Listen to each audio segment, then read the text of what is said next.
First, let me set up some background to make the flow of the story smoother. This happened almost 19 years ago. I was nearly 13 years old, and I was being raised by my grandparents. We lived in a little tourist town in Florida. They had problems with their 2 daughters as adults, my mother being the older of the 2, and they wanted to do everything they could to make sure I didn't turn out the same way. A do-over, if you will. So needless to say, they were very strict. My aunt and I were very close. She understood what it was like to be raised under a glass dome, metaphorically speaking. My grandparents raised her as well, after all. So being that she was my only aunt, she made sure that we always spent time together, and was always super cool. I would stay over Saturday nights, and we would go out and hang out on the pier, and she would let me hang out with my middle school boyfriend, who would always find ways to get to wherever I was. My grandparents had no idea of any of these activities, of course. I was just spending some quality time with my aunt and giving them a break. And it was always nice that I had a younger female figure, since my mom was never around. One night, while we were out having fun, my aunt meets this guy, and they really hit it off. He was very nice and introduced himself to me. He went by JR, and at first he was kind of charming and a good talker. They exchanged numbers after hanging out for a while, and then we went home and went to bed. They ended up going out a bit more, and my aunt really seemed to like JR. He took her to his home and introduced her to his father, and showed her around his land. I have lived in this town for 30 years, and still to this day I couldn't tell you exactly where it was located. I was only ever there once. He was teaching my aunt how to shoot a gun. I remember her shoulder rocking back with the impact of the shot, and it surprising her. He had these weird flamenco dancing clothes in his closet, and it was all seemingly harmless. I mean, everyone has their quirks. Maybe about 2 weeks later, we were on the pier again. We were hanging out by the payphones talking about what we should do that night and what to get for dinner. JR and my aunt were in their late 20s, early 30s. As much as she loved me, I imagine there were times that I got in the way. Well, anyway, we were out on the pier, and he was talking about how he has these painkillers, and he even offered one to me. I declined, of course, and told him that I had a high tolerance to pain. With a huge smile, he then asks me if he can see for himself, assuring me that he won't really hurt me. He's just trying to have fun. This bastard twists my arm until I hear a pop. I start to cry, and he laughs and says, "Oh, sweetheart, I was only playing. You said you had a high tolerance. I guess I was stronger than I thought I was being. I'm sorry. No need to ruin the good time we were all having." I go in the private pier office, which my granddad managed. I was still crying. My aunt comes in and lets me know that she thinks it's fucked up too, and that she talked to him about it. She goes back outside, and he asks her what she's up to that night. She tells him that she isn't sure if I'm staying over with what had just happened. I was whining about going home. I was pissed that she hadn't decked him right there for hurting me. He tells her that she should meet him under, let's call it, the Sunset Bridge at 2 a.m., over on the other side of town. He said that the stars are beautiful, and if you listen closely, you can even hear the fish splashing around. He tells her that he would love to see it with her, and they can dance under the moon. We were all from a fishing family, and even lived in a fishing town for a while, so fishing activities under a bridge late at night wasn't necessarily something that threw up a red flag. If it's dark and late, other people won't be there hogging all the fish. She tells him maybe, and then we leave. I decide to spend the night after all, but I also guilt-tripped her into picking up my boyfriend Charlie. She calls JR when she gets home, before we made our arrangement about Charlie, and says that she will come, but that she will have me with her. He groans. Ugh, fine, alright. I guess she can come too. Maybe she'll get tired and end up sleeping in the car. About an hour after she called JR, My aunt sits down with me and hugs me. She apologizes for what happened with my arm. My aunt was an amazing woman, and I loved her very much. She then calls JR back and tells him not to worry, that she is picking up Charlie and I would have my own entertainment, and they could have their time together. He then goes into a rage and starts cursing about how it's too complicated now, and he just wanted to have an intimate meeting with her and not a damn family reunion. He went on and on about how he didn't want to have to babysit a 13-year-old kid and her 14-year-old boyfriend. He hangs up after calling her a crazy bitch. In bewilderment, my aunt hangs up the phone and tells me what happened. We go on with our night with pizza rolls and PlayStation, and things were fine. He calls her a few more times and kept driving by the house for a couple of weeks, but my aunt was having none of it. After a while, he disappeared from our lives. The whole affair lasted only a month, if even that. And all in all, this wasn't the craziest experience that my aunt has had with a man. JR was soon forgotten about, and we went on with our lives.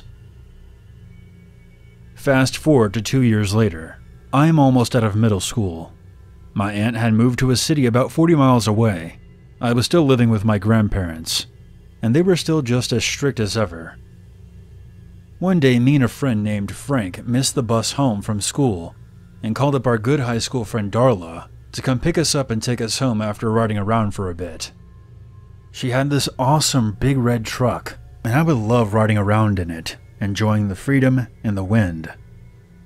They were smoking cigarettes and laughing while listening to the radio. The time I would have spent on the bus before my stop was just enough time to hit up the taco drive-thru. We cruised down the road for a bit before heading back to my neighborhood. Frank lived just down the road from me. We had a lot of fun that day. She dropped me off first, and my grandparents immediately came outside. They were very confused at the sight of an unknown vehicle, and even more so when they saw that I had gotten out of it. After explaining to them that I had missed the bus, and that she was one of my friends who was a bit older, my grandparents thanked her for being kind enough to take me home. That was the last time I ever saw my friend. She didn't show up for work for the next 5 days. I assumed that she had just ran away. Darla's parents were going through a really nasty divorce. The dad had a hot new girlfriend, and the mom was very bitter about it. Rightfully so. It was embarrassing for all of the kids. Her truck wasn't left behind. I figured that she had gotten tired of her parents acting like infants and took off. I missed her, but she was on a whole nother league of freedom. 16 is a whole different life from being 14. I wished her well, and maybe was a tad envious that she got out of this town while I was still here. I hadn't heard anything for 2 weeks about her, when at about 9 o'clock at night, my grandparents got a phone call and turned on the news. Darla's body was found in the woods. She had been strangled to death and had just been left out there. I don't even know for how long. I was devastated. The last experience I had with her was so joyful, but now I was overwhelmed by sadness and horrified about what happened to her. She was so young, barely older than myself. She was about to turn 17. It was such a sad time for our town. The good and bad news is that they caught the guy who did it.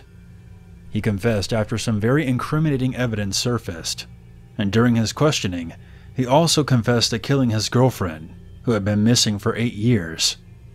And apparently he also murdered his father, staging his death to look like a suicide by hanging. When they showed his mugshot on screen and said his name, I swear I almost passed out. There, as clear as day on the screen staring back at me, was a picture of JR. I can't even imagine what would have happened if we had gone under the bridge with him that night. The Investigation Discovery Channel did a piece on it a couple of years back. I was shocked to see that it was on TV. The memories came rushing back, and I decided to write them all down. I literally have a newfound appreciation for life, now that I'm old enough to understand just how close I came to being a murder victim.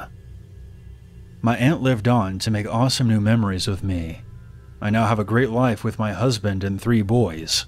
That most likely would have never happened if things had gone differently that night.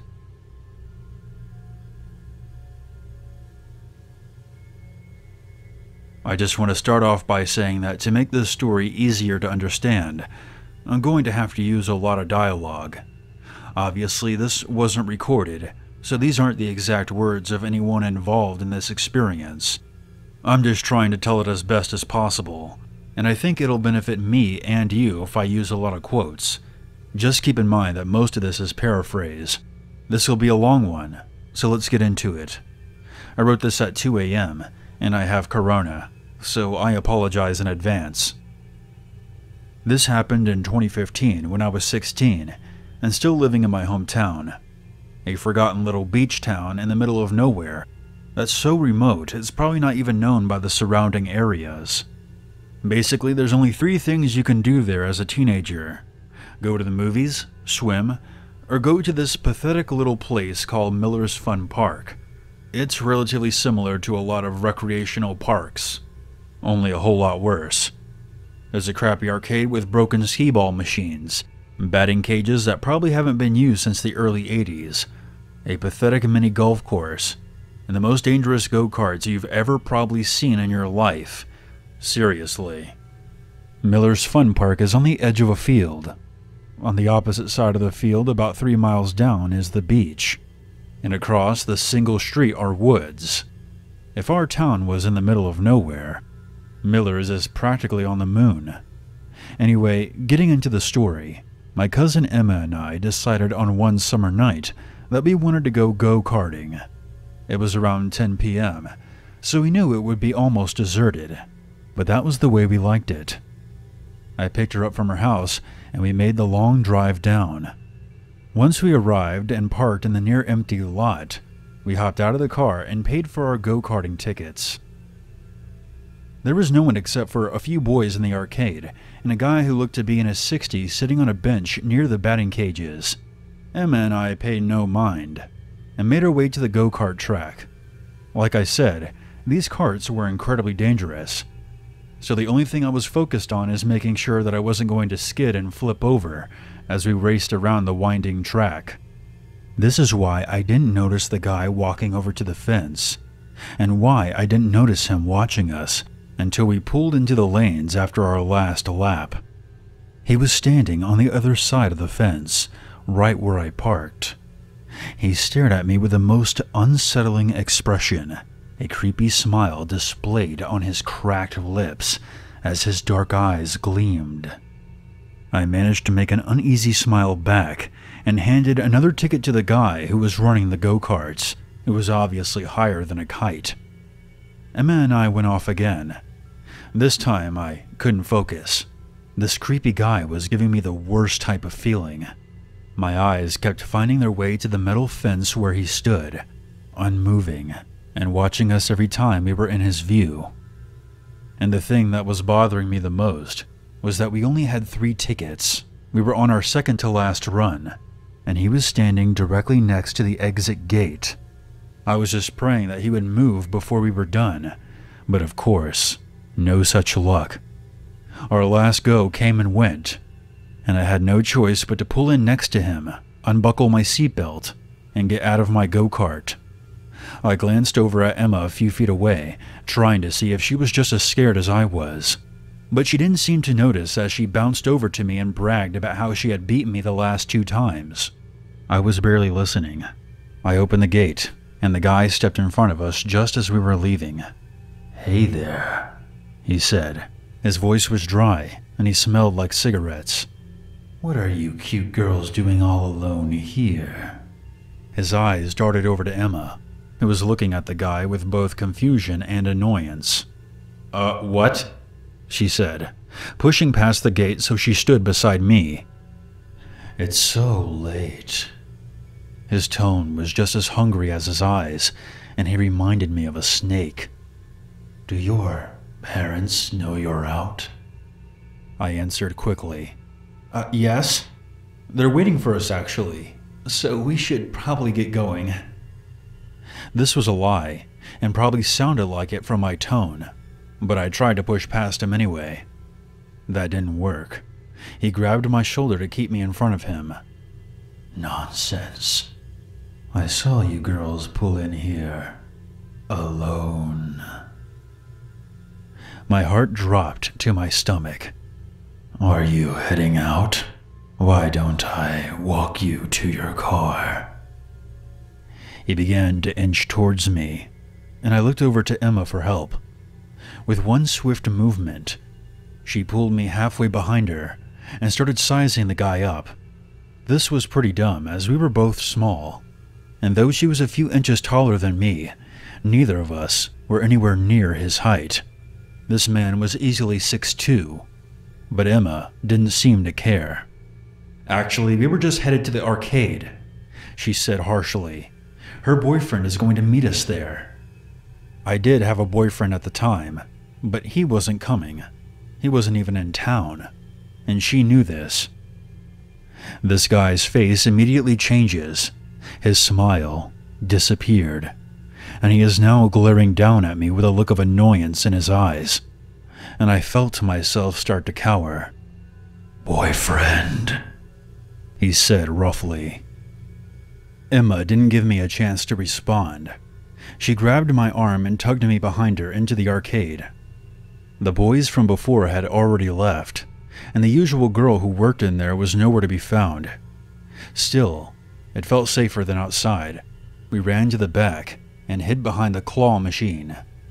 "What the hell are we going to do? I left my phone in my car," I whisper shouted. "I don't have mine either," she said, face palming. "We're just gonna have to make a run for it." "Are you crazy?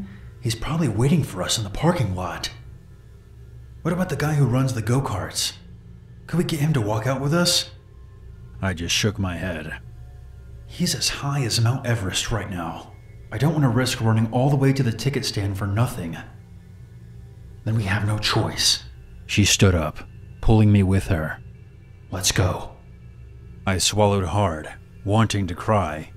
I had never been that scared before. There was something so unnerving about the guy outside.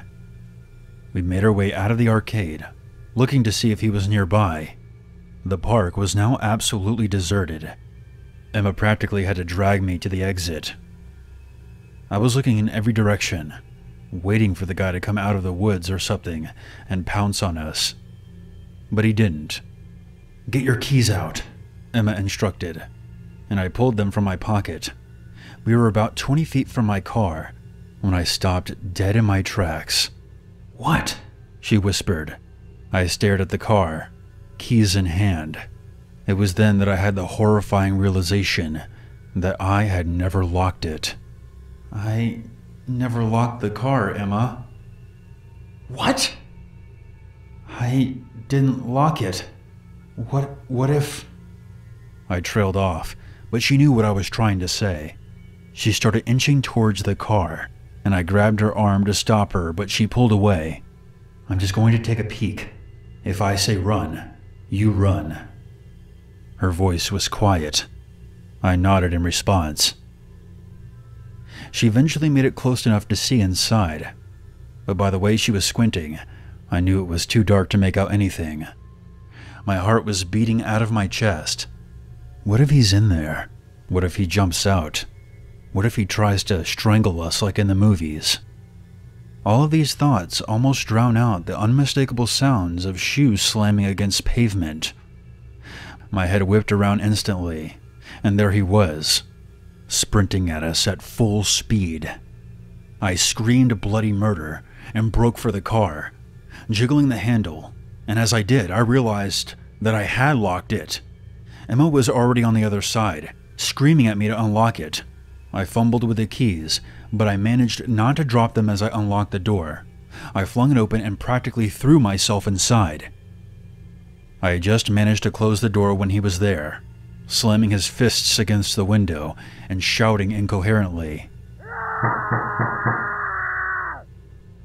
I was sobbing at this point and barely managed to lock the doors as he goes for the handle and yanks it as hard as he can.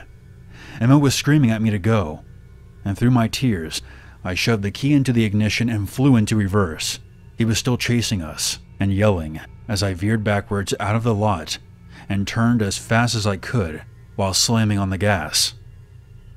I was driving like I was still in a go-kart, but I didn't care. I could barely see the road through the floods of tears, and Emma had to grab the wheel several times to keep us from crashing before I regained my composure, as we drove at least 30 miles over the speed limit the whole way back to my house. We didn't tell either of our parents about what happened, and looking back, I wish we had, because there was obviously something wrong with that guy, but we were too scared of what they might say or do. I think we thought that they would blame us somehow, so it stayed a secret between me and Emma. It was something that we didn't even talk about until months after the horrifying encounter. It's safe to say that we never went back to Miller's Fun Park ever again. If I have any parting words, it would be that I urge all of you to be extremely careful when you're going out at night.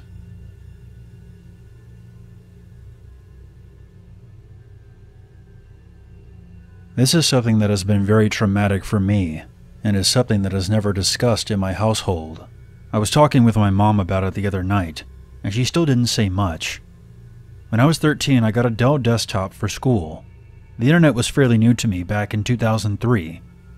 The AOL chat rooms was where I spent most of my time. I was a shy, overweight kid back then, and I'm still shy to this day. But online, I could be whoever I wanted. I could say anything, and it was amazing. I discovered so many things when I would log on the internet.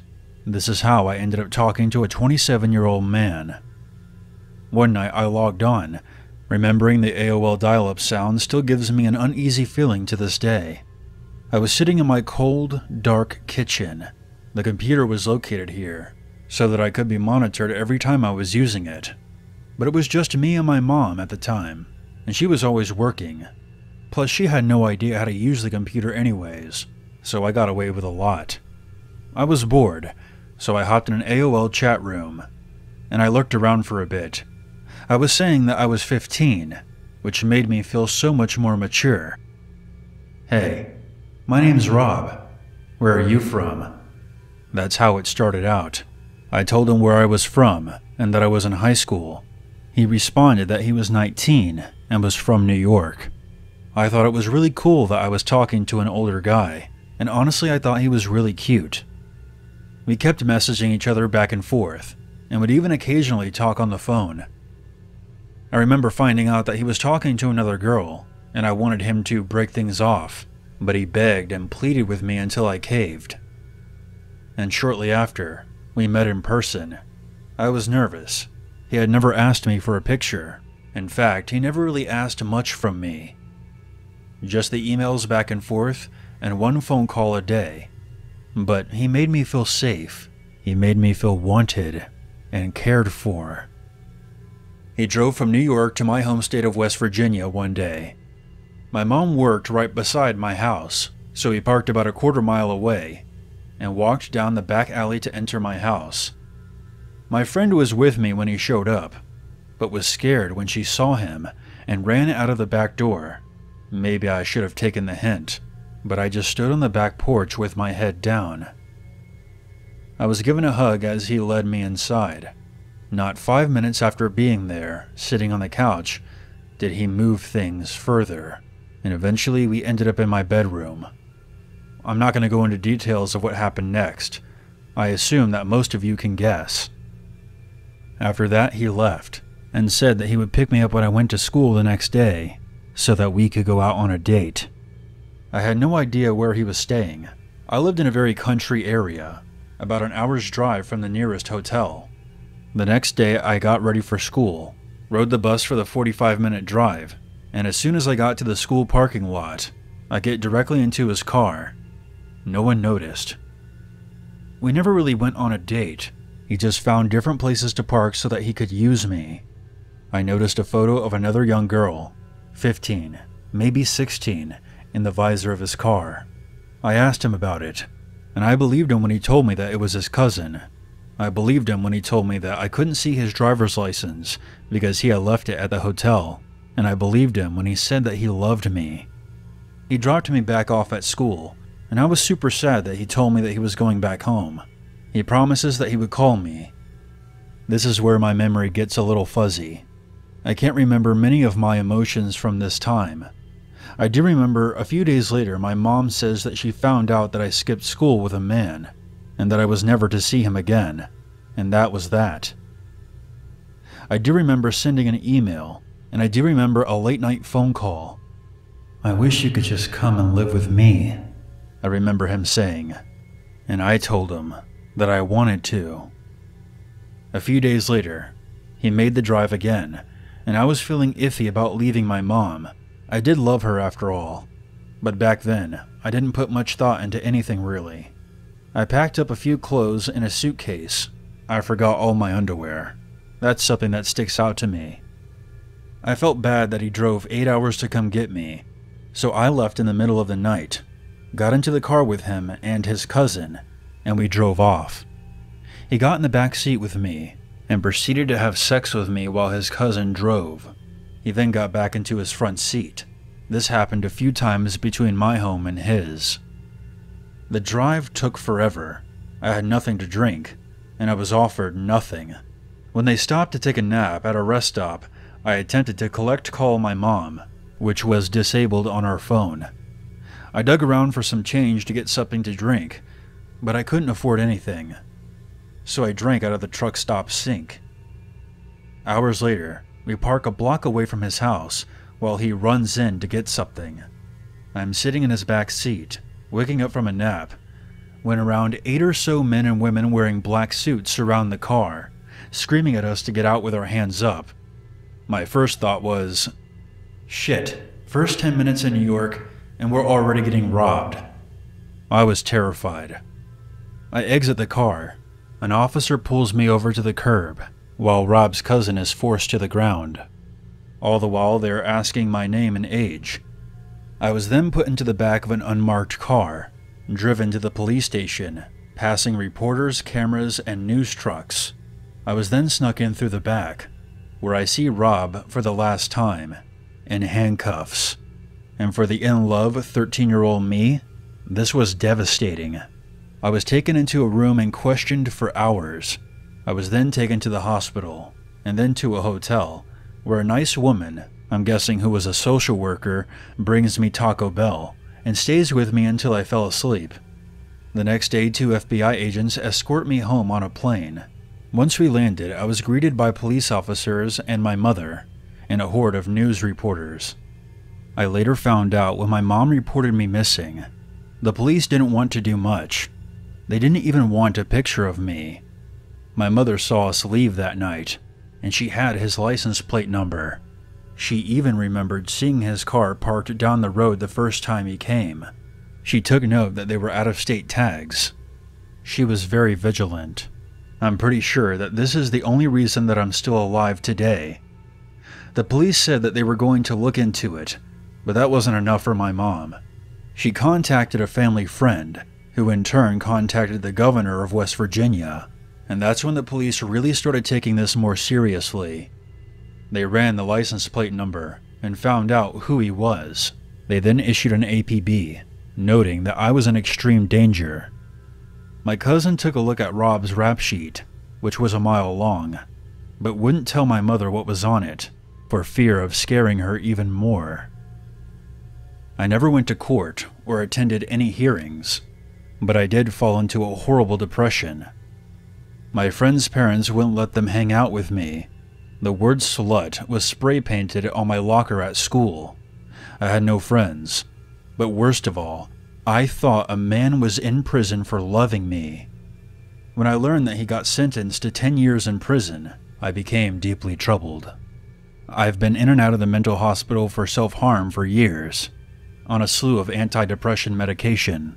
My teenage years were tough. I ended up transferring schools, made new friends, and eventually graduated. But in the back of my mind, I still felt that I was the reason a man lost 10 years of his life, until I was told that he was let out of prison. A couple of years after he was out, I contacted him on Facebook. At the time, I was around 24 or 25 years old. He told me that if I ever contacted him again, he would kill both me and my mother, and that he still knows where I live. I have no idea what he planned to do with me that day. My mom tells me that he was planning on selling me to sex traffickers, and I was also told that he had other girls my age that he was talking to. There were some good things that happened because of my kidnapping. Schools all over my state started internet safety classes, and no other girls were taken by this man. So to the man who ruined so many years of my life, I'm 29 now, I am happy, healthy, and I have zero remorse that you are now listed as a level 3 sex offender, and that you were in prison for so many years. If you have kids, please check what they're doing online. While your kid might be smart, and you know that they would never do anything crazy, it never hurts to check. There are creeps out there who target children.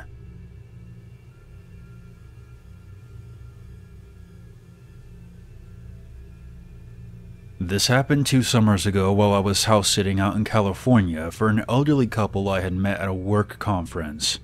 It seemed to be the dream scenario. The couple wanted to vacation in Hawaii for 2 weeks, but didn't want to board their cats. And I had been chatting with him about wanting to visit California again, because I had loved it so much the first time I went. So we figured that we could mutually benefit each other if I came out and house sat for them.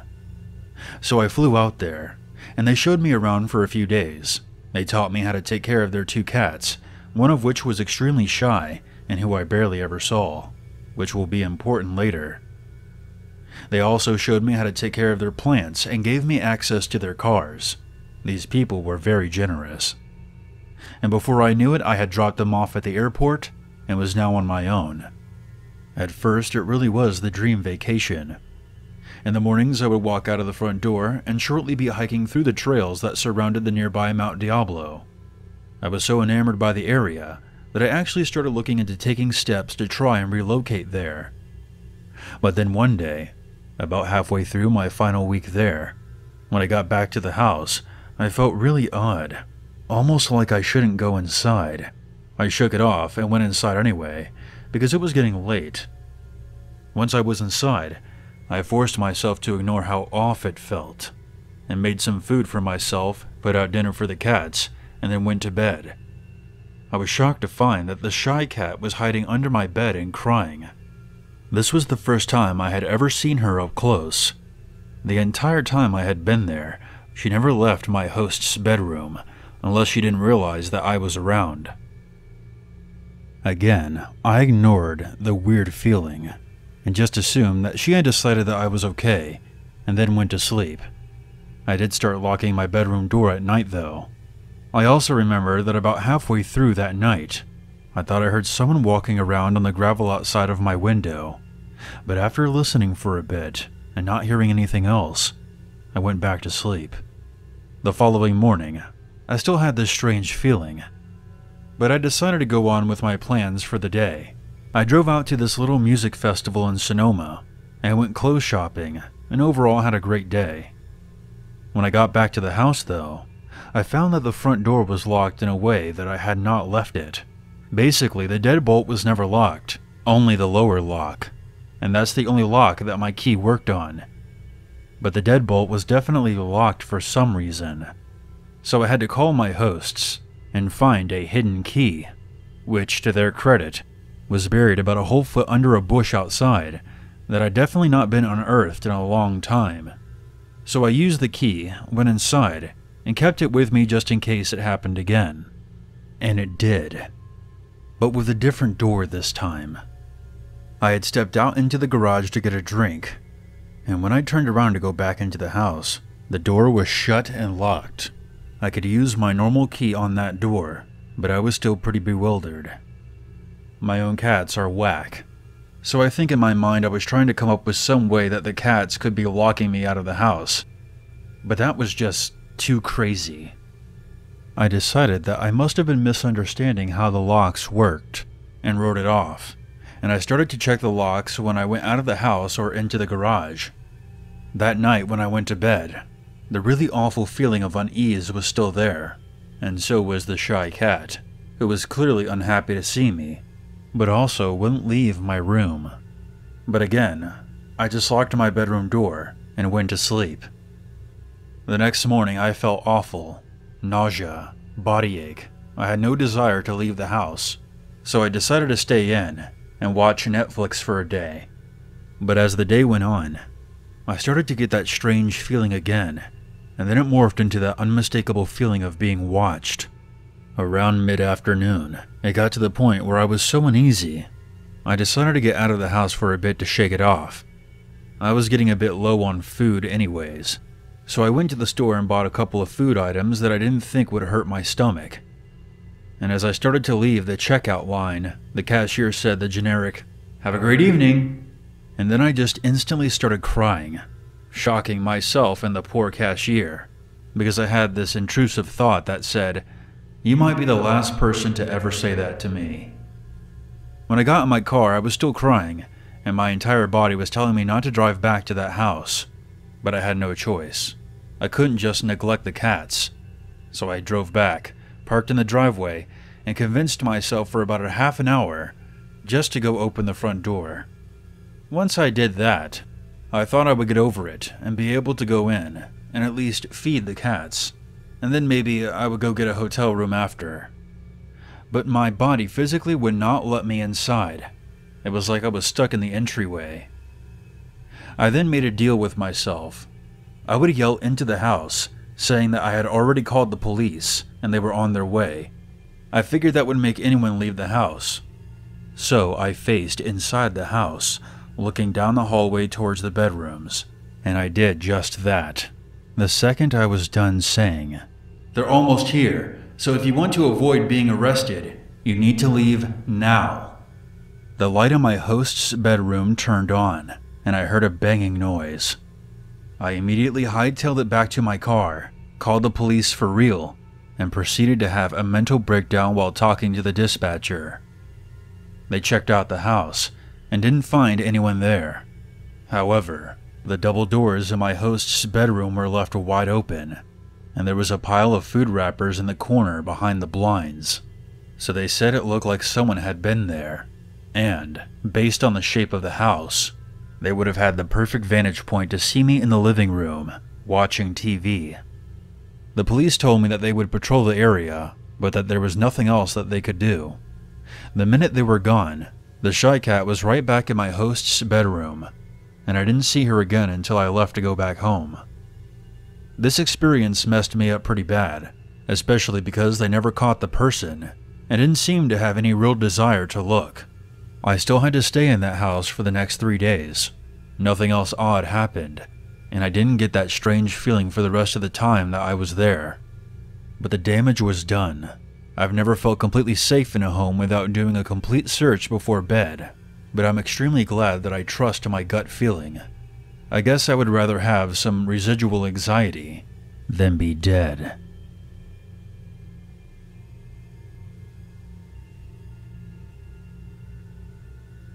Back in the year 2000 when I was 11, my mother, my brother, and myself flew from West London to Perth, Australia to spend 5 straight weeks for my uncle's wedding.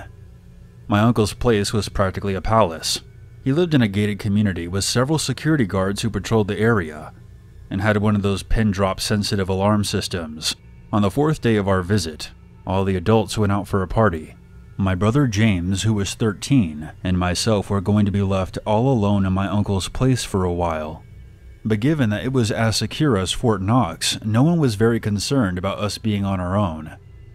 Our mother promised to be back by 1 a.m. and left us her mobile number. They set the alarm and then left, and afterwards, James and I wandered around the house in awe, feeling like we were in a museum. Every door and window we found was closed and locked. Eventually, we went back into the living room and began to watch a movie. We had the volume pretty high because we wanted to take advantage of my uncle's surround sound. About 30 minutes in, James paused the movie and tilted his head sideways, as if he was listening to something. After a few seconds, he shrugged and resumed the movie. Less than 5 minutes after that, he paused again and looked towards the foyer. James and I were in the living room, and the wall that separated us from the foyer had this rectangular decorative opening with cast iron bars inside it.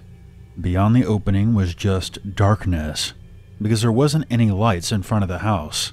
I asked what he was doing, and he quickly shushed me. We sat in silence for a few moments, and then he slowly seemed to relax and settle back into his seat and resumed the movie. About 15 minutes later is when I heard it. There was footsteps coming from the front of the house. It sounded like heavy boots on marble. And for us to be able to hear it over the surround sound meant whoever was there were not trying to be quiet.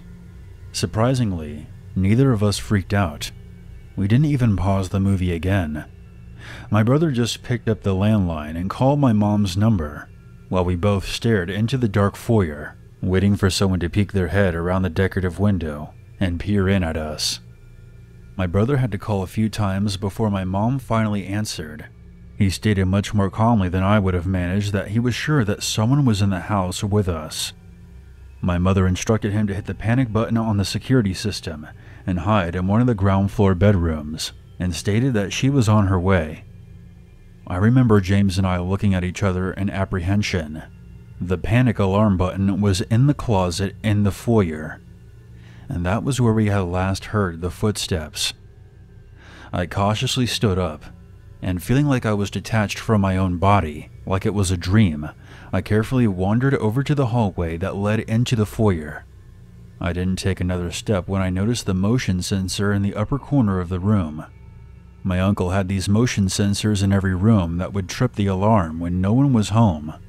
When we were there, the motion sensors were still on, but didn't set off the alarm. They did, however, flash red when they detected movement in the area. From my position peeking into the foyer, I saw the light flashing red. I was too far away for it to be sensing me. Someone was in the foyer, and they were moving around. I backed up, and James immediately grabbed my hand. He must have seen the look on my face. He led me into the kitchen. Being the scared kids we were, our first instinct was to hide in the pantry. But we were only there for a minute or so because we realized how stupid it was to try and hide. We needed to get out of that house. We left the pantry and grabbed 2 knives from the knife block.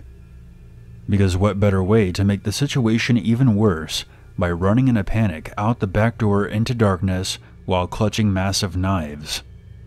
As soon as we opened the door in the kitchen, the alarm started going off. I glanced back towards the decorative window and caught the glimpse of a man in a blue shirt looking through it. James and I sprinted around the side of the house. Without bothering to try and unlock the gate, James told me to slide my knife under the gate. He did the same, and we both jumped over the gate and ran across the street. I was half convinced that the man would be right behind us, trying to catch us, but I didn't see him again. In fact, we didn't see anything else from inside the house until security arrived about a half a minute later. By then, we were sitting on the curb on the opposite side of the street. We heard a thudding noise from the second floor of the house. The security guard stood with us, and the police arrived a few minutes later. 3 of them ran inside using the key the security guard provided, and they swept the house. Our mother arrived and held us tight until the police had the alarm shut off and exited the house. They claimed that no one was in the house, but the master bedroom on the second floor had been completely ransacked. Furniture was tossed across the room, which obviously hadn't been like that earlier. When James and I were wandering the house before all this, that bedroom had been in perfect shape. When my uncle arrived, he did a walkthrough of the house and shifted through the mess in his bedroom, but concluded that there was nothing missing. James and I were terrified when we heard from the police that there was no way the man could have gained entry while the alarm was on, and it was much more likely that he was in the house laying low until after the adults left. Since the intruder never came around our side of the house, they concluded he must have ran out back, jumped the stone wall, and escaped by running on foot down the freeway. One thing that has never sat right with me after all these years was that if the guy had been there to rob the place, he could have easily overpowered James and I while we were on the couch, or could have chased us down while we were running. I mean, he had to have known that we were there when he came out of his hiding place. The surround sound from the movie was blaring. He obviously didn't want to be seen by us, but also didn't want to hurt us. That made me suspect over the years that he may have been someone that we knew, though I didn't recognize him based on the glimpse I caught of him. I'm also not convinced that my uncle was telling the truth when he said that nothing was missing. Maybe my uncle knew who the man was the whole time, but didn't want to turn him in. That's just a theory. But otherwise, I have no idea why a complete stranger would lay low in a house, remain hidden from us, not chase us when he saw us, and then ransack the bedroom before running away without stealing anything.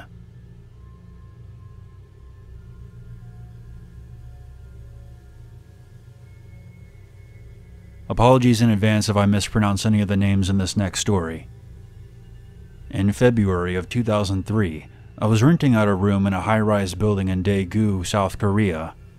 I was awoken just after 10 a.m. from the sound of wailing sirens. I looked out my window to see smoke billowing from the entrance of the Junggongno station. It was not a minuscule amount of smoke. It was like someone had lit the contents of a trash can on fire. There was a solid wall of smoke escaping from the underground chamber so thick, it was as if a volcano had erupted. After watching the street below turn into a parking lot of emergency vehicles, the alarm in my building went off, ordering us to evacuate. I exited the building, but I had no idea where to go. The smoke was so incredibly thick, and every direction was packed with people trying to get away on foot. I ducked back into the building and crouched in the entryway, keeping my face low to the ground and breathing the fresh air being pumped through the air conditioning vents. I stayed there for a good few hours, unwilling to venture out into the street and risk being trampled or suffocated. Yet I was too afraid to move deeper into the building in case it caught fire. I had no idea what was going on. I suspected a bomb had gone off. Without access to a phone, all I could do was wait, 1,000 questions running through my head, with the hope that this nightmare would end. The smoke eventually cleared, but when it did, the screaming outside only intensified. I wandered out into the street in a daze, firefighters with oxygen masks on, frantically gesturing at each other, and now I had washed up upon the shores of Pompeii, directly after the eruption. And I just knew that I would never look at my life the same way again. It wasn't until nearly a week later that I learned the full story. A 56-year-old unemployed man named Kim Dae-han had boarded a train at Daegu Station earlier that morning with the intent to set the train on fire and burn the passengers inside alive. Han suffered from depression as a result of a stroke he had 2 years prior, which had left him partially paralyzed. He later told police he wished he had taken his own life, but in a manner that he would take hundreds with him so that his pain would be remembered. He was spotted on camera carrying a duffel bag into the train station, which contained cartons of flammable liquid. Once the train was in motion, he opened the bag and began pouring the liquid out. When other passengers saw him fiddling with his lighter, they rushed him in an attempt to stop him, which ultimately failed. Fire erupted in the train car. When the doors opened at the next station, Han and several other passengers managed to escape. Some were still on fire.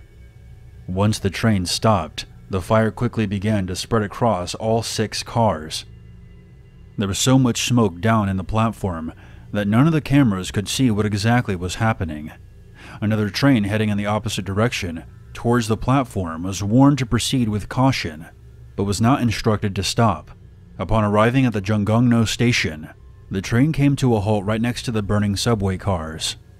The conductor was not sure what to do.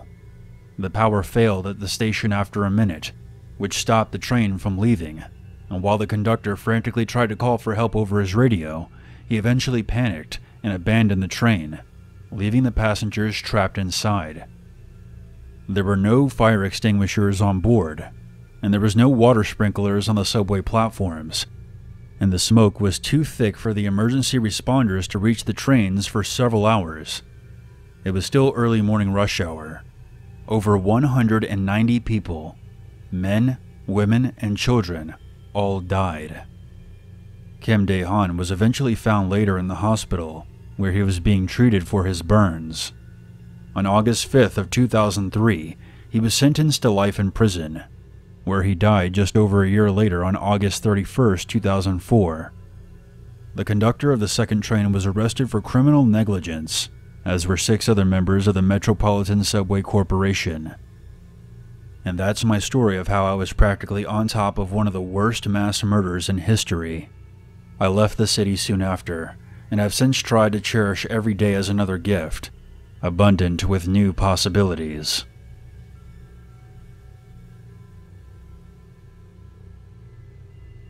Two years ago, I was working at a very small coffee stand about 30 minutes outside of Seattle. I had been working as a barista for 7 years by that point, and I had never been confronted with a situation that challenged my feeling of security while working alone. Unfortunately, that was about to change. On Thursday, November 7th, my birthday, at 6:45 p.m., I was starting to close the stand like normal. It was very rare that I would have customers come through the stand past 6:30. And because of this, I felt myself jump slightly when I looked up from the espresso machine I was cleaning to see a man standing behind the glass of the closed window. Adding to my alarm was the fact that he made no noise whatsoever and made no attempt to grab my attention once he got there. Instead, he stood behind the window in complete silence, his mouth awkwardly fixed into an unnatural-looking smile. At first, I wasn't even sure if he was a customer at all, considering the idea that he may have been part of a large group of transients and homeless people that were known to reside in that area, who would occasionally come up to the stand and ask for free coffee or water. For safety reasons, I typically refrain from serving walk-up customers after dusk, but because I had made eye contact with him, the rules of good customer service required that I at least acknowledge the fact that he was there. So, reluctantly, I decided to serve him. He introduced himself as Ivan. He looked to be around my age, seemed reasonably well kept in the sense his clothing and overall appearance looked clean, and despite a slight Eastern European accent, his English was very good. His eyes, however, were utterly unnerving. His gaze made my stomach feel uneasy. Immediately, my intuition was alarming me that something about this individual was very wrong. Every red flag possible was beginning to show in my mind. I could not shake the deep, almost overwhelming sense of darkness that I felt coming from this person. There was an evil in him that I could not ignore. I would soon find out exactly why I was feeling this way. After greeting him as politely as I could manage, despite my growing hesitations, I began preparing my machine to make him a drink. However, he didn't seem to know what he wanted to order, and I asked him twice what I could get started for him, before I silently recognized the fact that he was likely not here for the coffee. Eventually, he abandoned ordering altogether, and instead directed our interaction towards small talk. He asked me where I was from and how long I had been working at the stand. I answered each of his questions with short, abrupt answers, hoping that my tone and clear lack of engagement would convey the fact that I wasn't interested in continuing this conversation, since he was not a paying customer, and because I was about to close. After a long pause, he asks, "So do you have boyfriend?" Annoyed, I replied curtly, "No."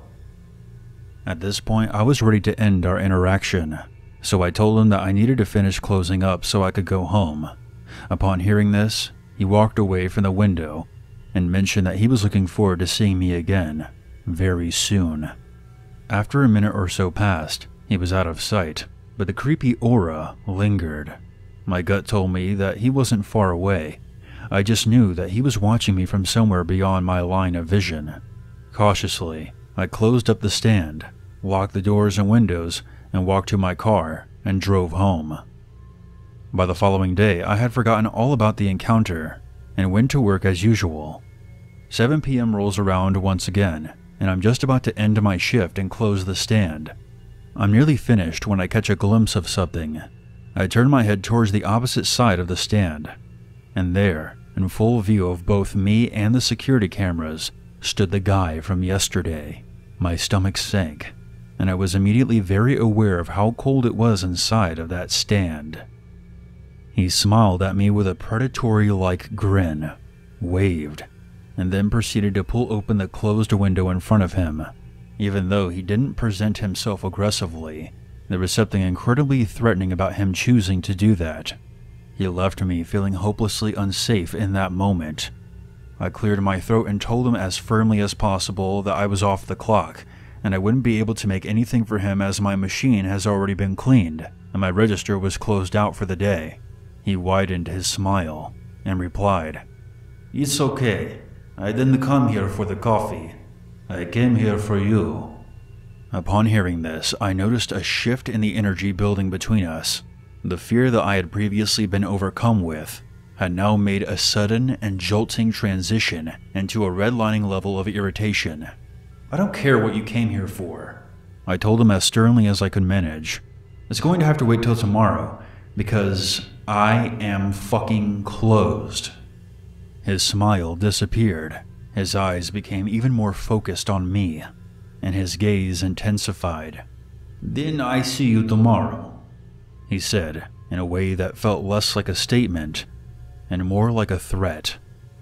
I swallowed hard, and once he was out of sight, I rushed to the window and slammed it shut, throwing the lock into place.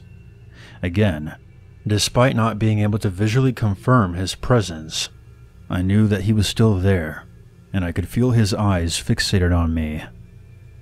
I left the stand quickly and got into my car and drove home.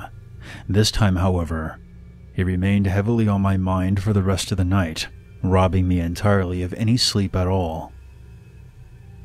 The following morning was a Saturday, so as per usual, I got up insanely early for work at 5 a.m. I arrived at the stand 10 minutes to 5, and for the first few hours of my shift, everything was as it would normally be. 8:30 rolls around. As I was admiring the weather outside, I noticed a familiar truck approaching. As it neared closer, I recognized it as my ex-boyfriend, Jonathan. I found this exceptionally odd, as he and I were currently not on very friendly terms, due to his cheating that ended our relationship about 6 months earlier. He pulled up slowly to the edge of the open window, and I asked him skeptically what he was doing here. "I'm sure I'm probably not someone that you were wanting to see today, but I just wanted to come by and wish you a happy belated birthday, and to see how you were doing." Just as I was about to half-heartedly thank him for the birthday wishes, I noticed someone about 100 yards away, approaching the stand on foot. It was Ivan. I whispered quickly to Jonathan that I needed him to stay here with me, even if another customer pulled in for service, until the guy who had just walked up was gone. I could tell he was able to register the fear in my eyes, and he agreed to stay. I brought as much focus into my demeanor as I could manage, and turned my face to the window on the opposite side of the stand, just as Ivan approached it. I walked slowly over to him and noticed right away that he had been crying. His eyes were bloodshot. A few tears streaked slowly down his cheeks. Disregarding his obvious emotional state, I informed him that he needed to leave, as I was not going to serve him. Before my statement reached its conclusion, however, he cut off my words abruptly. "I don't need this anymore. You can have it." As he said this, he threw his Russian passport down on the counter in front of me. Puzzled, I picked it up, with a mix of both caution and disinterest, and I asked him why he was no longer going to need it. "I just won't." I allowed his words to hang between us, while I attempted to make sense in my mind of what a gesture like this might have meant.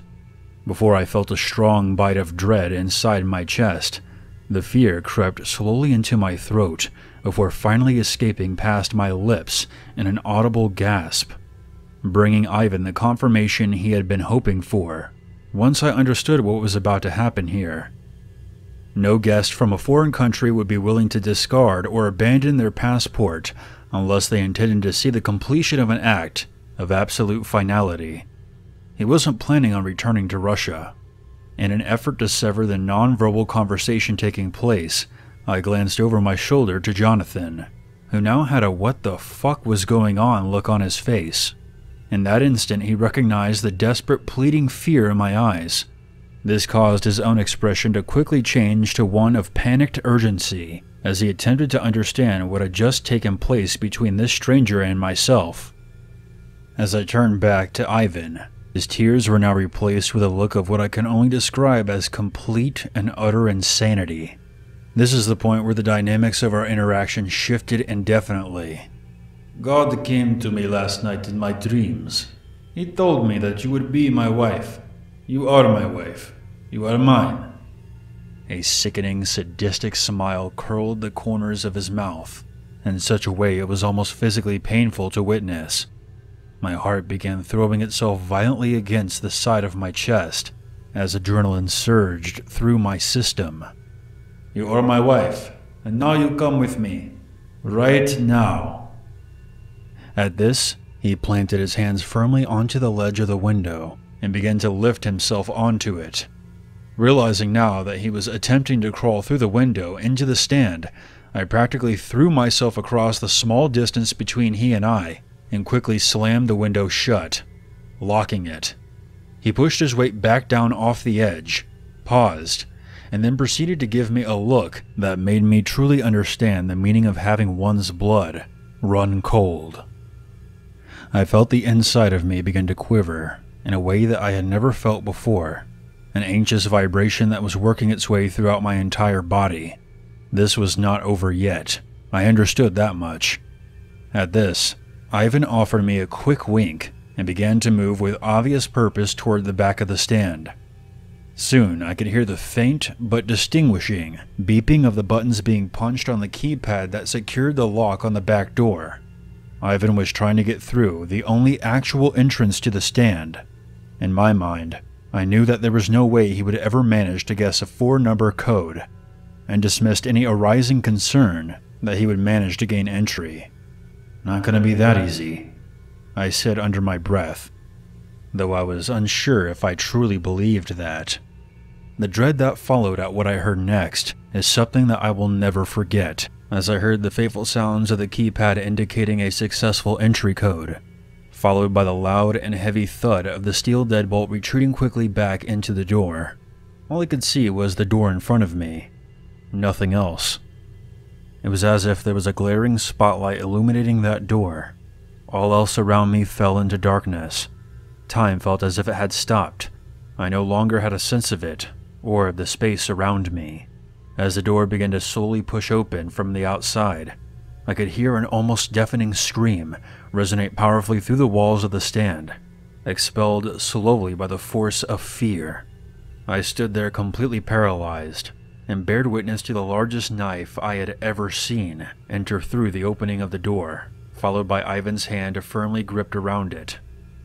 It was only then that I realized that the scream I was hearing was my own, as Ivan passed the remainder of his body through the opening of the back door and into the stand.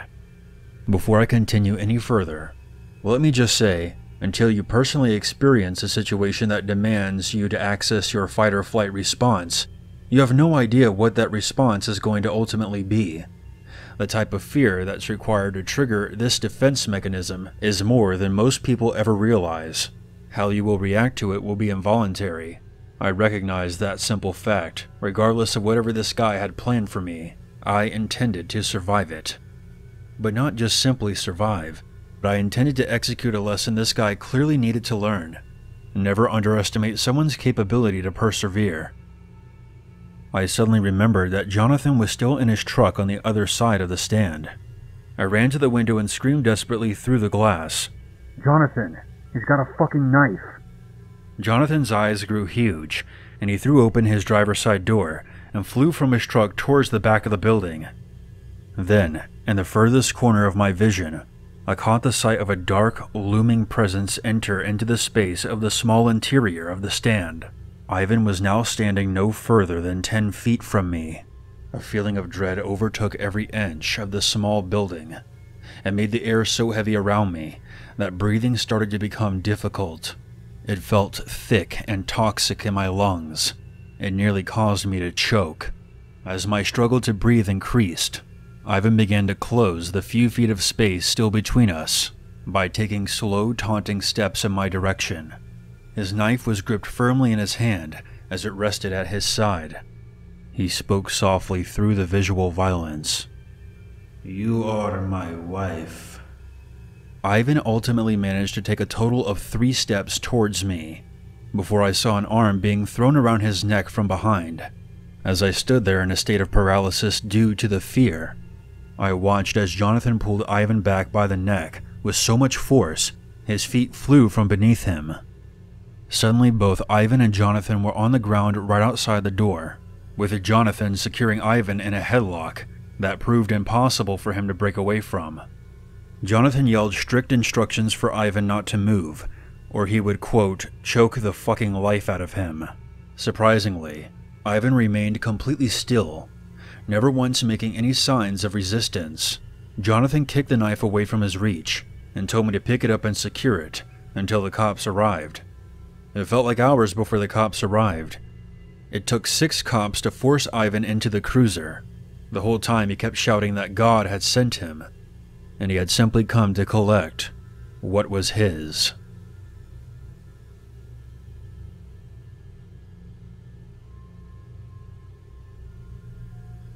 This story was told to me secondhand by my cousin. He is someone who has zero interest in fiction and no creativity, so I trust him when he told me this happened to him back in 2005 during a camping trip. He and 4 of his friends were illegally camping in one of the national parks in the Midwest. They were hiking well off the permitted trails and decided to camp in a very scenic spot with a great view of the surrounding landscape. It had been raining heavily the entire time they were hiking, but instead of lighting up, the storm only continued to get worse. It was an unseasonably bad thunderstorm, and the only reason that my cousin and his friends didn't turn around was because it would have been more of a bother to hike all that way back and locate their vehicles than it would have been to just set up camp. They knew that they would most likely get caught if they built a fire, but they did so anyway, as they were soaking wet. They dug a hole in the dirt and surrounded it with stones, and built a shelter over the hole by using tent poles and a tarp. They built up the fire so unnecessarily large that he regrets it in retrospect, as they could have caused a wildfire had it not been for the damp state of the forest. They eventually had to take down the covering because the flames were climbing too high.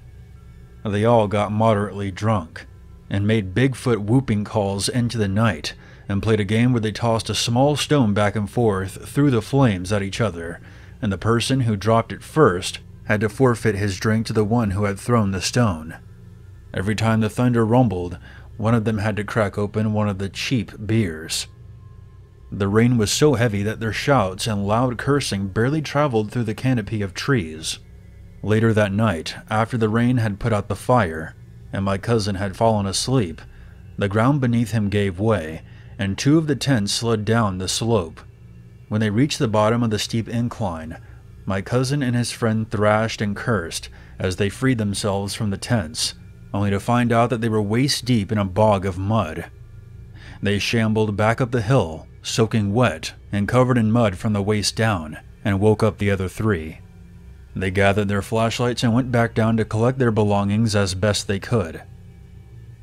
After a few minutes of searching through the mud and recovering what they could, my cousin felt something hard and smooth in the mud. Thinking that it may have been a tent pole, he pulled it out, and was utterly shocked when he realized that what he was holding was a bone.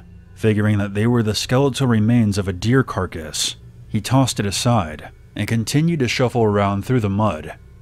After a moment, the tone changed, as each of them had found at least 2 or 3 more bones of varying sizes embedded in the bog.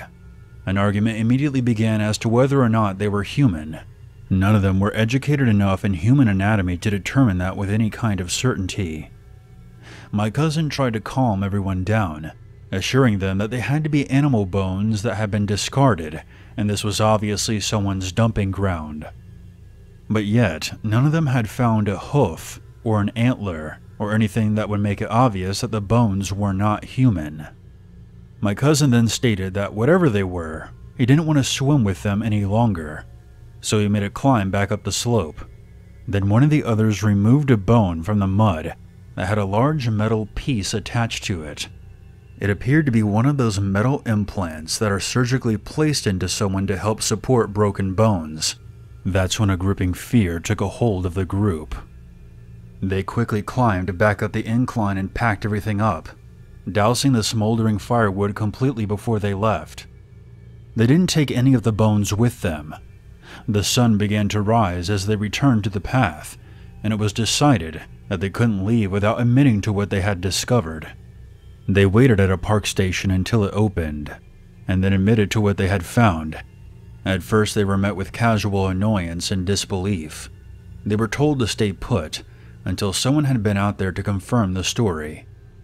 After a few hours, the police arrived and questioned each of them separately. The Park Service attendants went from annoyed to alarmed. They were transported to the police station and questioned further for hours. They confirmed that what they had found had not just been animal bones. Initially, they threatened my cousin and his friends with jail time, likely just to keep them talking and to scare them into being honest. They were then told the Park Service was going to make them pay some kind of fine for the supposed fire damage. But after close to 8 hours later, they were all allowed to leave with their belongings and never received any kind of follow-up. My cousin was shocked that the incident never got any kind of notable media attention, and later stated to his friends the whole thing was likely a cover-up, and that the Park Service didn't even want to keep a paper trail on it. My cousin told me that between the 5 of them, they found well over 30 separate bones, and knew that there were plenty more still underfoot.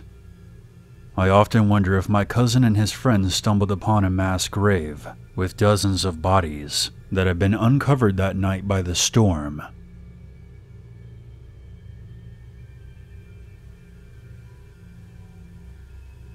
This happened to me during spring break back in the mid-90s, when I was still attending college. At the time, I lived with my parents in a small community outside of Seattle, Washington. My parents were on vacation in Florida, so I had the house all to myself. Here in Washington State, especially around the Seattle area, we get a lot of rain, and this night was no different. My parents' house was a massive 3-story ranch-style home that was originally built during the 1940s. At night you could hear the creak and groan of the old wooden boards. My father spent a lot of money replacing some of the old infrastructure when he bought the place back in 1978, but the creaking never went away completely. It used to frighten me as a kid, but I eventually got used to it. That night I was sitting on the couch watching TV in the living room. Behind the couch was a large glass wall lined with curtains and a sliding door that led into a screened-in pool area. I nearly dozed off on the couch after a while, but was immediately startled by a loud noise that sounded like something had slammed into the glass behind me. With the storm still raging outside, I figured that the wind may have knocked something on the pool deck into the glass wall, so I got up to investigate. As I approached the curtains, I immediately felt my stomach drop. It was as if my body was telling me that I was in some kind of danger. I paused and tried my best to calm myself. I suddenly threw back the curtain, and there was nothing. There was only the visage of the empty pool reflecting the night sky, as rain trickled down through the overhead screening. I exhaled a sigh of relief, and decided to flip on the outside light to make sure the storm hadn't knocked anything over. The light switch was right next to me since I was at the far end of the wall. As soon as I flipped on the light, my eyes were quickly averted by a horrifying sight. 2 figures dressed in dark hooded ponchos, standing on the opposite end of the pool deck, holding hands as the rain continued to come down around them. I was frozen in place, not sure what I was supposed to do. I could not believe what I was witnessing. Time itself seemed to slow down as the figure that was closest to the edge of the pool broke off from the other and started power walking towards the glass. The fear within me became so unbearable that I'm not ashamed to admit that I let out a pathetic yelp as I retreated back into the living room. I slowly backed away from the curtains as a dark hooded silhouette came into view and made its way to the coach light that was mounted to the adjacent wall. I saw the figure throw something, The sound of glass shattering and the light going out immediately followed. I turned and ran to the garage, which was located down a hallway that was directly behind me. Now, I have to pause here and explain that both of my parents are incredibly anti-firearm. In fact, they had both met at a gun control protest in the early 1970s. So, needless to say, there was absolutely no guns in the house that I could defend myself with. The best I could do was grab one of my dad's golf clubs from the garage. I then made my way to the second-floor guest bedroom, which overlooked the pool area. I grabbed the cordless phone off the nightstand and immediately dialed 911. I frantically explained to the dispatch what was happening. At the same time, I was trying to look out the bedroom window to see if the intruders were still prowling in the pool area. Unfortunately, I could not make out anything because of the pelting rain. The dispatch told me that units were on their way and that I should remain inside the house until they get there. I then heard something that made my heart stop. I honestly can't remember if I hung up on the dispatch or if I accidentally dropped the phone, but I do remember gripping the golf club tightly in my hands as I kept my eyes on the bedroom door. As I stated earlier, my house can be very creaky at times, especially when you're walking up the stairs. I heard the distinct sound of someone making their way up the creaky steps. I backed away as I heard the footsteps emerge into the hallway just outside the door. It wasn't long before the doorknob began to rattle. It was soft at first, but then became more erratic. Violent pounding then shook the entire door. I braced myself for whoever was on the other side to break through. The pounding then turned into loud thuds, as if the person on the other side was putting their entire weight into kicking the door down. All the doors in my parents' house were entirely made of oak and were very thick all the way through. After about 5 minutes, I heard a second pair of footsteps quickly coming up the stairs. Soon after, I heard a woman's voice harshly whisper, "I see cops outside. We need to go." 2 sets of footsteps then frantically descended the stairs and across the tile floor of the living room. I assume they exited through the pool area, because moments later, I heard inaudible shouting over the rain, and when I looked out the bedroom window again, I saw 2 flashlight beams pointing in the same direction. The heavy rain and the screen structure prevented me from seeing exactly what was going on, but I'm guessing the intruders were surrendering to a couple of police officers.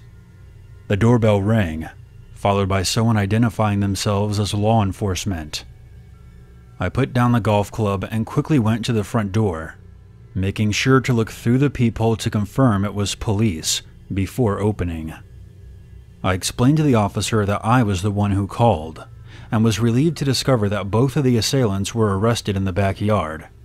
I was then asked to stay on the front porch while a couple of officers searched through the house. While I was waiting, I did see 2 people being placed in the back of a squad car that was parked out in the street. Although I could not make out any of their features, I could tell that one of them was a male and the other was a female. I would later find out that they were a couple of drug addicts who had been breaking into houses and apartments around the Seattle area, and were also both prime suspects in a murder case. The police speculated that they had somehow jimmied the lock on the sliding door. However, I might have accidentally left it unlocked, as I had gone swimming earlier that day. I didn't tell my parents about what happened until they got back. I didn't want this incident ruining their vacation. I will always love and respect my parents, but it was this incident that changed my stance on firearms. Sometimes they are necessary, because there are all kinds of dangers that lurk in the night.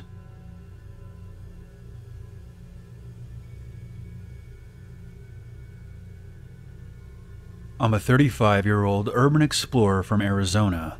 Last year, my 2 friends and I set out on what was to be our most ambitious exploration yet. I'm going to be vague about certain details, and obviously change the names, because I don't want to encourage anyone else to try and find this abandoned installation. I will tell you that it was in the Nevada desert, and it doesn't show up on Google Earth. For the hell of it, I'm going to call my friends Rick and Morty, We drove out into the desert with plenty of water and supplies, half expecting to get lost and never find the place. Rick had learned about this place through an ex-army buddy of his, who had never been stationed there, as it had been abandoned for quite some time, but knew for certain of its existence. He speculated that at one time or another, it may have housed nuclear warheads. At first, I was adamantly opposed to exploring anywhere that could potentially have radioactive waste, but Rick's friend assured us that there was nothing there that would cause a national incident. It was early in the summer, and the days were becoming longer, so we left our motel at first light and drove off-road for a couple of hours before we finally located it. There were 3 warehouse buildings, each the size of airplane hangars, surrounded by 2 different chain-link fences laced with barbed wire.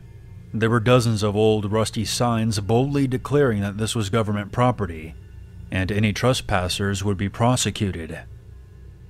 Morty peered through his binoculars at the installation for about 15 minutes, and when he was convinced that the facility was completely abandoned, the 3 of us strapped on our gear.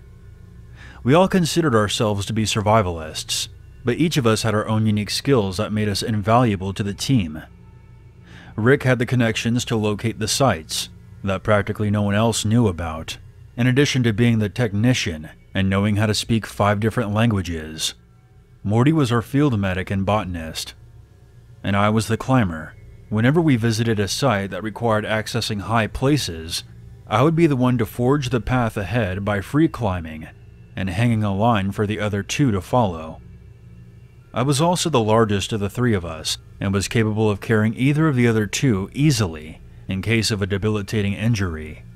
Knowing that if we were caught, we would be facing anything from a crippling fine to serious jail time, we recorded a video message on a phone to our friends and family in case something went wrong, and left it on the back seat of our truck.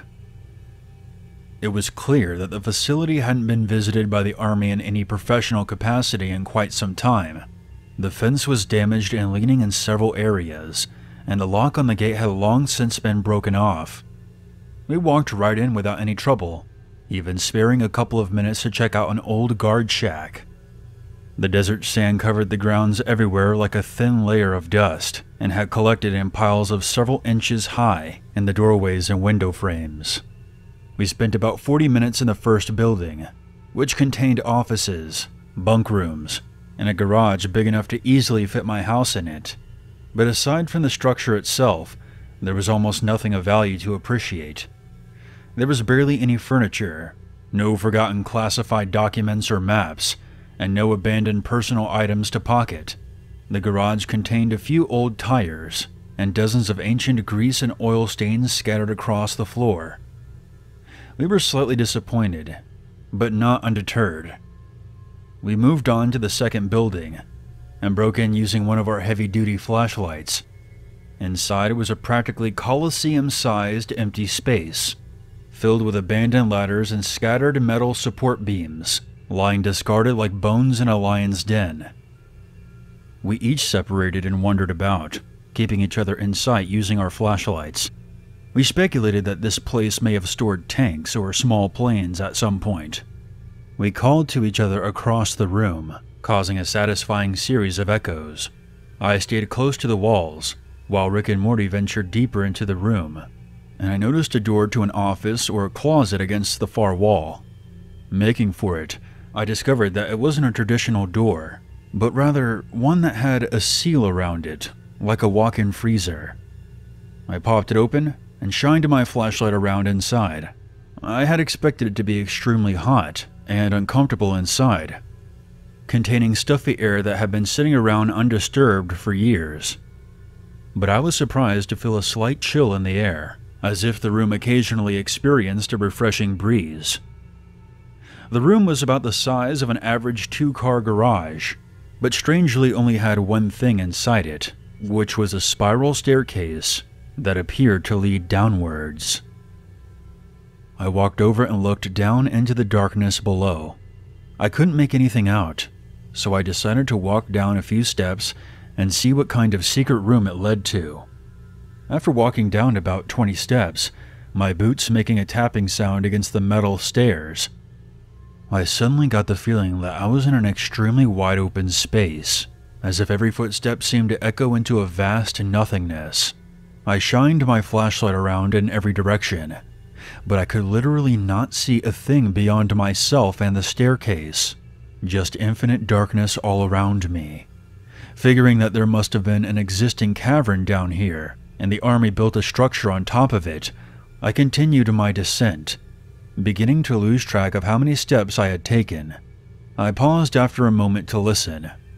I shut off the flashlight and allowed my other senses to take over. I couldn't hear anything over my own breathing. No sound of flowing water or echoes of any kind. All I could really smell was the metal of the staircase, and beyond that, perhaps the stale cave air consisting of rock and dust. How many stories had I even climbed down? 4, maybe 5? I fished a nickel from my pocket and tossed it over the side, and then waited in silence. 4 seconds passed, then 8, then 10, and I still didn't hear the sound of it striking against the ground. Holy shit! How deep is this thing?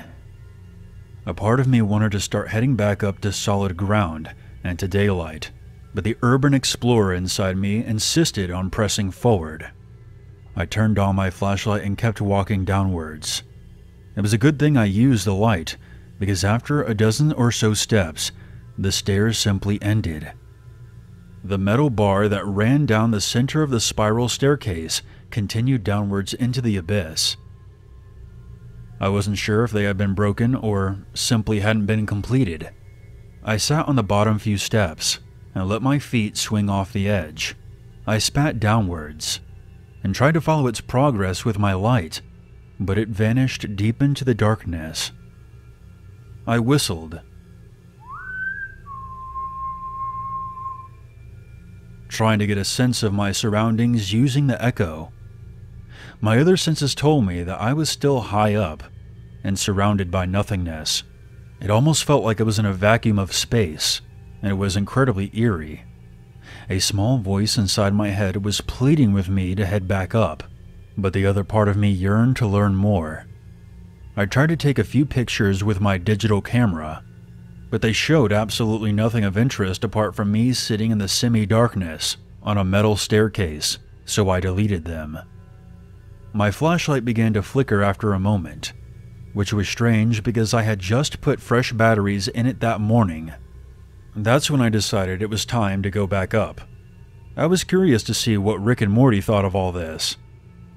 I felt a change in the air, and I cast my flashlight beam into the darkness, and that's when I saw it.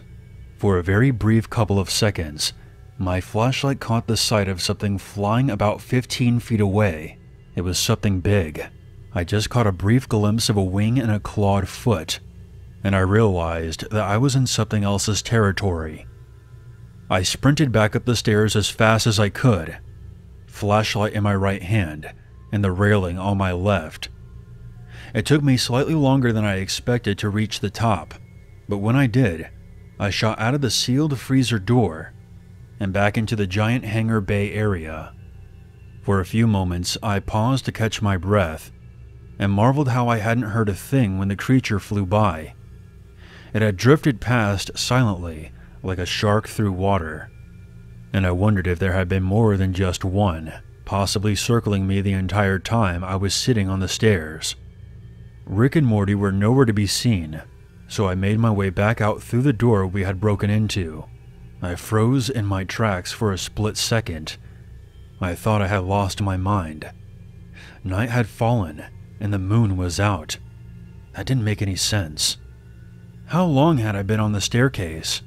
30 minutes, maybe? It had been late morning when we entered the building. I immediately got on the radio and called to the others, and Rick's voice came in almost immediately, screaming at me, wanting to know where the hell I had been. I told them on the spiral staircase, and then asked what time it was. It was just after 10 p.m. I had been missing for nearly 12 hours. Rick and Morty drove the truck right through the gates, pulled up right next to me, and yelled for me to get in. Then they floored it out of there and back across the desert. They were both beyond panicked. They had spent most of the day looking for me, scouring the surrounding area in all directions. They demanded to know why I hadn't picked up the radio. My head was spinning. I couldn't really find the words to answer their questions. Back at the motel, I told them everything, and they reported that they had found the staircase room and even walked down a few steps. They called down and used the radio and then went back up. They claimed that the staircase only went down about 6 feet. To this day, I have no explanation for what happened. Rick and Morty are convinced that I hit my head and had an elaborate dream, but I had no injuries of any kind, and I wasn't on drugs. I've never been in any kind of condition where I lost track of time. I wish I had saved those photos to prove to them where I was. We've discussed going back, but I get the sense that I took a massive risk walking down those stairs. I don't feel like pressing my luck. I dream about the void of darkness sometimes, and I wonder if someone else were to go down there, if they would see something entirely different.